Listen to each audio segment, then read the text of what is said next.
Hello CS Pro users, and welcome to CS Pro video tutorial. How do I use a lookup file? A lookup file is a useful tool to get and/or verify information from other files. Lookup files must be fixed format text files. Lookup files may contain data such as geocodes, industry codes, occupation codes, sample weights, etc. For example, our cartography staff could give us a file of valid geocodes. When data are being entered, we can check the geocodes being entered against that file. If the codes are found in the file, it is a valid geocode. If the codes are not found in the file, it is an invalid geocode, and we would need to put out an error message. Our subject matter specialist could give us a file of industry codes. Remember, for CS Pro, we need to have that file in fixed text format. We would use that file to validate industry codes. When data are entered for industry, we check these codes against the data file, the lookup file. If the code is found in the lookup file, that is a valid code. If the code is not found in the file, it is an invalid code, and we would put out an error message.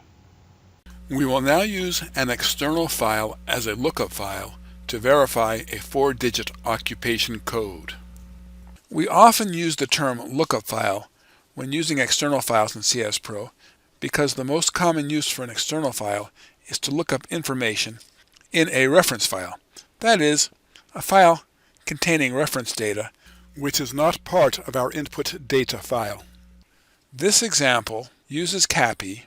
However, lookup or external files work the same way for all modules of CS Pro.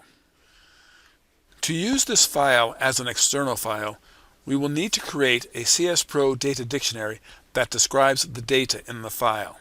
Select File, New from the main menu, select the Other tab, click on Data Dictionary, click OK.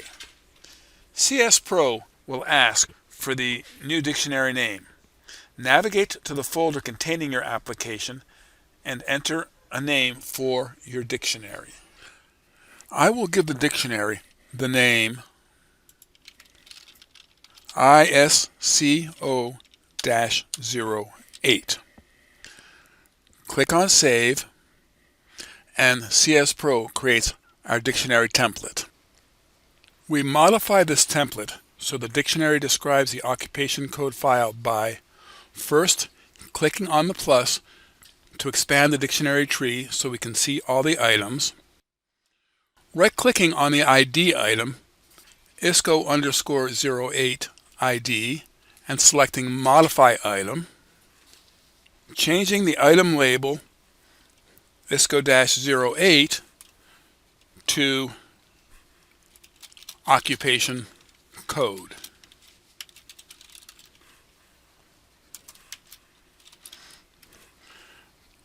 Pressing Enter and changing the item name to LU_occupation_code. Pressing Enter, then adding a new item, occupation description, to the ISCO_08 record by right-clicking on the record, Add Item. The item label is Occupation Description. The item name will be LU_occupation description. I am using the prefix LU to indicate that this item is from a lookup file. I'll press Escape to indicate that I am done entering items. Since we only have one record type, we do not need a record type indicator. I change the length of record type to 0. Entering a 0 tells CS Pro that we do not need a record type indicator. I change the length of occupation code to 4, so it matches the occupation code in the occupation code file.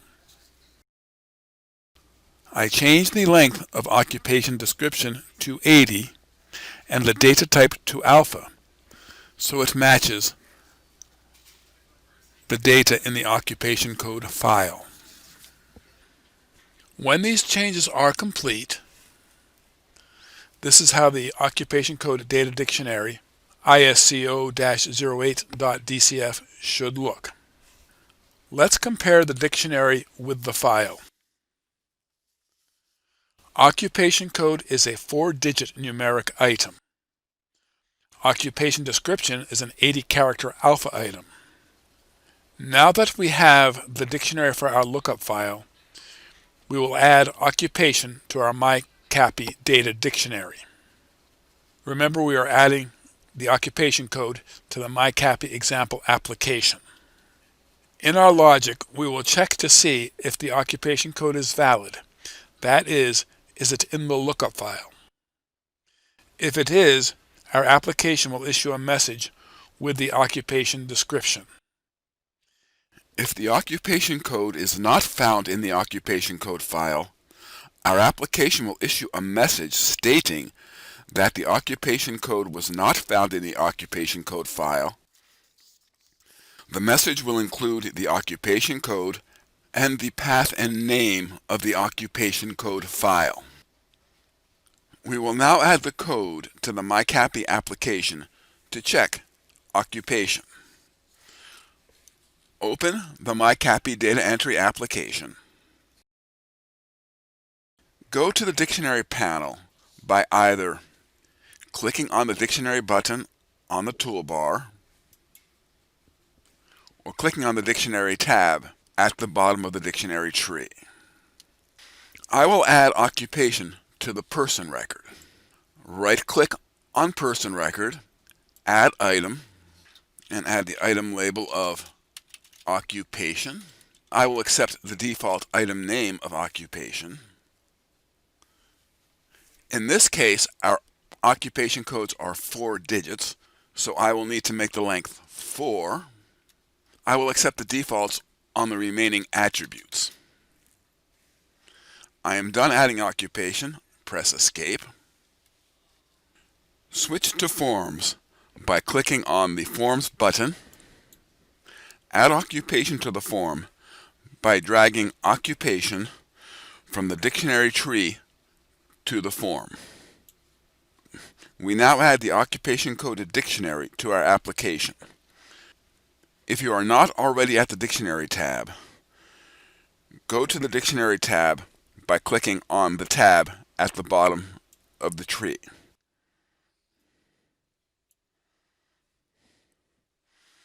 We add the external dictionary by clicking on File, Add Files.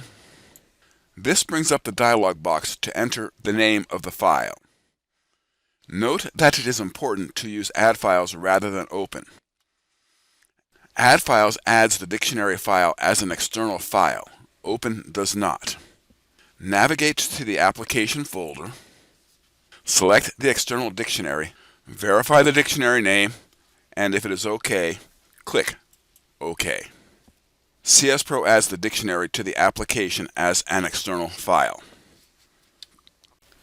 We are now ready to write to the CS Pro code to check the occupation code. Let's examine this code.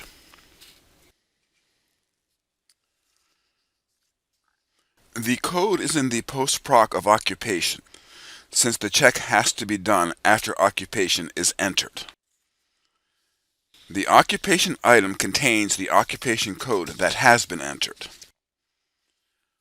Occupation is represented in this code by a $sign. Remember, in CS Pro, dollars can substitute for the name of the item in the current proc. The value of the occupation code needs to be given to the lookup file. After this assignment, lu_occupation_code contains the value entered for occupation. The load case function searches the external file for the value contained in lu_occupation code. The parameters for the load case function are 1. The name of the dictionary describing the external file, and 2. An item list containing the ID items of the external file. CS Pro will search these items to find a match. In this example, the ID item is lu_occupation_code. Let's run the program. We will only look at the parts related to occupation. Run the program by clicking on the traffic light icon on the toolbar. The Define File Associations dialog box will appear. Input data file is the name of the file that contains the data we are entering. Here I am calling it mycappy_test.dat. External file ISCO_08_DICT is the name of the data dictionary that describes the external file. CS Pro gets the name from the external dictionary defined in the Applications Data Dictionary section. Here we enter the name of the file containing the external data. It is not the name of the data dictionary. It is the name of the file the dictionary describes. It is separate from the input file. In this example, we are using ISCO-08_4.prn, the reference file containing the 4-digit ISCO occupation codes. Once we have entered the file names in the Define File Associations dialog box, we click OK and begin entering data. I will go directly to the occupation item and enter 5142 for the occupation. Our program places the value entered for occupation in the ID item lu_occupation_code of our external file. The load case function then searches the file for the value contained in lu_occupation_code. Occupation 5142 is found in the external file and the message is issued. I will enter 1, 2, 3, 4 for the occupation. Our program places the value entered for occupation in the ID item of our external file. The load case function then searches the external file for a match to this value. This time, it does not find an occupation code 1, 2, 3, 4. The program issues the message that the occupation code was not found. This video has given a brief introduction to using external or lookup files in CS Pro. Please check the CS Pro helps for more information on external files. There are many uses for external files in CS Pro. The CS Pro Examples folder contains several programs which makes use of external files. Please examine these programs for various ways you can use external files in CS Pro.